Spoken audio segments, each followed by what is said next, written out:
But as far as Meek Mills, Puff Daddy, whoever, none of these all you fake hard you. I think he's telling everybody exactly what they don't want to hear.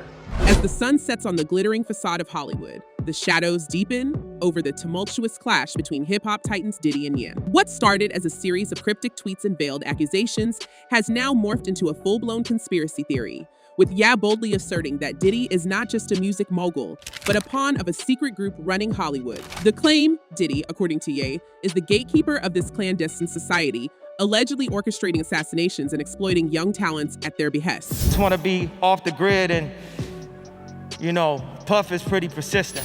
The drama takes an even darker turn, with Ye insinuating a connection between Diddy and law enforcement.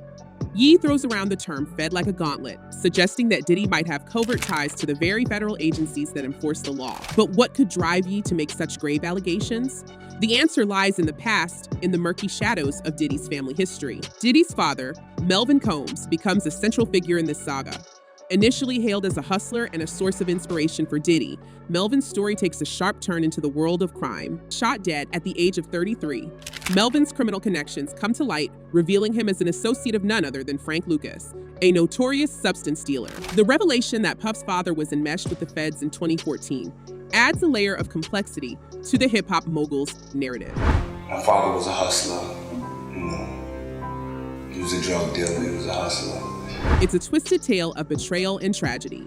Melvin, coerced into providing incriminating evidence, ultimately met his demise after his confessions reached the wrong ears. John Deal, a source close to the Combs family, hints at a shocking theory. The orchestrator of Melvin's death might have been Diddy. This chilling revelation sets the stage for West's bombshell accusations, suggesting a possible legacy of collaboration with the feds. How do we crown our kings? As if West's allegations weren't seismic enough, enter Jaguar Wright, a figure who adds fuel to the fire. Jaguar claims that Diddy is not only involved in heinous crimes, but also harbors a hidden sexuality. According to her, Diddy hosts exclusive, all-male homosexual parties, deepening the intrigue surrounding his personal life. He has people followed, he has people watched, he does all kinds of and he's a piece of shit. Wright alleges that the music industry is rife with inappropriate relationships, insinuating that artists are manipulated to fulfill the desires of their powerful mentors. Mark Curry, a former Bad Boy rapper, joins the chorus, sharing unflinching details of Diddy's alleged violent outbursts and disturbing actions. Curry's claims, including witnessing Diddy spiking women's drinks, paint a picture of a darker side to the charismatic mogul. I think he's very capable of doing it. It's in his character. That's who he is. That's what comes with power. That's what comes with arrogance. That's what comes with, you know, what makes him. These shocking revelations cast a long shadow over Diddy's carefully crafted public image. While Diddy opens up about his father's death in a seemingly heartfelt confessional video, the timing raises eyebrows. Is this an attempt to control the narrative or an earnest revelation? Diddy's connection to the feds, as suggested by Ye, adds another layer to his father's story. Speculation swirls that Diddy might have turned his own father over to the authorities, a move that, if true, could explain West's incendiary accusations. As the scandal unfolds, numerous questions arise. Are Diddy's connections to Hollywood's secret elite genuine, or are they just the product of a celebrity feud? Does the hip-hop mogul lead a double life, simultaneously being a music icon and an undercover agent? As the storm of accusations against Diddy continues to brew, fans have long harbored suspicions about how the hip-hop mogul managed to escape the clutches of justice despite a laundry list of controversies that would have sunk lesser figures. These speculations are not just baseless whispers. They're rooted in a history of incidents where Diddy seems to have emerged relatively unscathed. One of the earliest controversies that raised eyebrows was the CCNI tragedy of 1991. Diddy co-promoted a celebrity basketball game in concert that ended in chaos, leaving 9 people dead and 29 injured. The blame fell squarely on Diddy for hiring inadequate security, as stated in the 67-page report titled "A Failure of Responsibility," published by then New York City Mayor David Dinkins' administration. I say, Puff, if they don't do a boxing one outside and get these kids off the door, somebody gonna die tonight. He said, Gene, don't worry about that. Despite the damning findings, Diddy settled multiple lawsuits from the victims' families, with the last suit finalized in 2000. It's a pattern that would repeat itself in the years to come. Fast forward to the Jake Robles shooting in 1995, a turning point in Diddy's relationship with Death Row. Records co-founder Marion Suge Knight. Jake Robles, a security guard, was assassinated in a violent altercation outside an Atlanta nightclub. Diddy, along with his entourage, was implicated in the incident, with accusations that he bore responsibility for Robles' death. However, Diddy denied involvement, and despite the violent rivalry escalating between Death Row and Bad Boy, he managed to escape the legal repercussions that seemed inevitable. Serious situation of my life because of the level of power that we had. It could have gone really bad. The Club New York shooting in 1999 added another layer to Diddy's mystique. Amidst a chaotic scene at Club New York, where drinks were thrown, threats were made, and shots were fired, Diddy found himself facing 4 weapons charges and accusations of bribing his driver to claim ownership of the guns. Remarkably, Diddy walked away from the trial acquitted on all charges, while his protege, Jamal Shine Barrow, was found guilty and sentenced to 10 years in prison. The charges against me are 100% false, and hopefully due to time, we'll start to see that. These incidents highlight a consistent theme: Diddy being entangled in controversies, facing serious charges, and somehow managing to avoid severe consequences.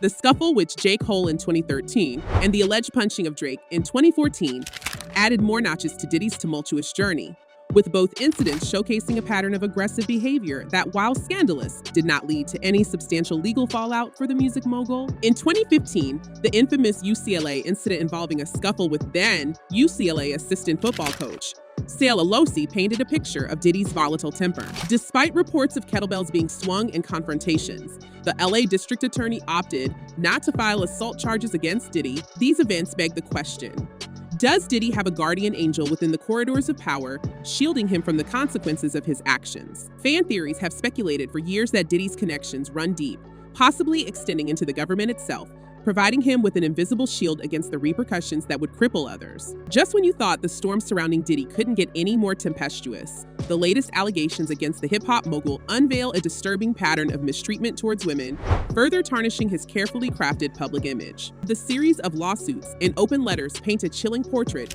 of Diddy's relationships, starting with explosive claims from Gina Hinn in 2019. She detailed a harrowing 5-year ordeal of physical, mental, and emotional abuse, alleging that Diddy would compare her unfavorably to Cassie, and that those in his inner circle turned a blind eye to the abuse. Like, always belittling me, and always like, he was like mentally, emotionally, and physically abusing me.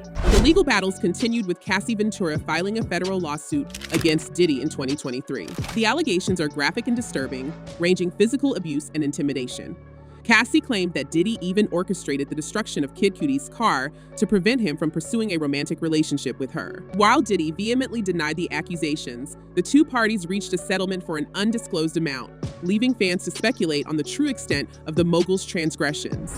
And I remember, like, I don't know if you know what his voice sounds like, but like, I felt like I was in the presence of his monster. The plot thickened with a Jane Doe filing a lawsuit against Diddy, Daddy's House Recordings, and Bad Boy Entertainment. This suit alleges a horrifying incident in 2003, where a woman was allegedly assaulted by Diddy, former Bad Boy president Harve Pierre, and another unidentified man at Diddy's Daddy's House studio in New York City.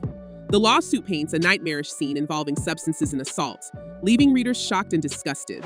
Are pointing out the fact that she has actual photos in the studio. So placing her there in the studio, one of the photos, she's actually sitting on Diddy's lap. As the scandal deepens, Diddy faces a barrage of assault allegations. In one lawsuit, an anonymous accuser claims that Diddy, alongside singer-songwriter Aaron Hall, took turns assaulting her and a friend in 1990 or 1991. The disturbing details include a retaliatory attack days later, further fueling the narrative of Diddy's alleged predatory behavior. Amidst the legal turmoil, Tiffany Red, a Grammy-winning singer-songwriter, pens an open letter corroborating Cassie's allegations. She provides a first-hand account of witnessing Diddy's verbally abusive behavior and the disturbing freak-off parties where he allegedly made Cassie perform sexual acts with male sex workers. Do you believe Diddy is a dangerous person? Yes. In another shocking revelation, former Bad Boy artist Mark Curry claims that Diddy wiretapped Kim Porter's phone and even physically assaulted her, going so far as to allege that he busted her nose. Curry paints a bleak picture of Diddy's character, suggesting that the wiretapping was a sign of insanity and asserting that Diddy is very capable of the heinous acts he's been accused of. Yeah, I think he's being humbled right now, which it took a long time. It takes a long time to humble an arrogant person.